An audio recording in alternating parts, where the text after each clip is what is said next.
ராஜ்யத்தின் சுவிசேஷம்.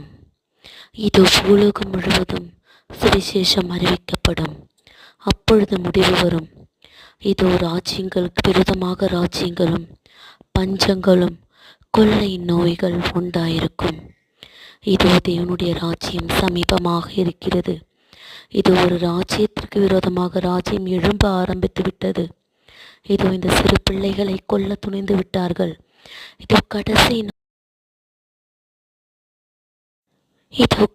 நாளில் வாழ்கின்ற மனிதர்களுக்கு ஐயோ என்கிற வார்த்தையின்படி வேதாகமத்தில் கூறப்பட்டிருக்கின்ற அத்தனை நிகழ்வுகளும் இப்போது சம்பவித்து கொண்டிருக்கிறது. இனி காலம் தாமதிராமல் தேவன் வரப்போகிறார்.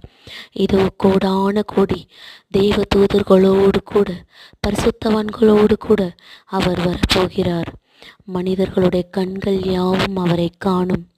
ராஜ்யம் ஸ்தாபிக்கப்படும். கர்த்தருடைய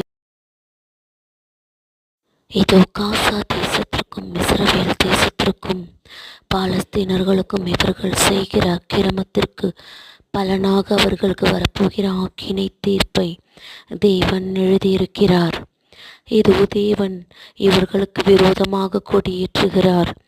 இதோ கலிபோர்னியா மாகாணம் அமெரிக்க தேசத்திற்கு மிகப்பெரிய அழிவை கட்டளையிட்டிருக்கிறார். ஹல்லேலூயா. தேவன் அவர் செய்ய நினைத்ததை யாவையும் செய்து முடிக்கப் போகிறார்.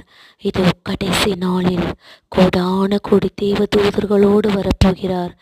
மாரநாதா, நீர் சீக்கிரம் வாரும். இந்த உலகத்தை நியாயம் தீர்க்க வாரும் அப்பா.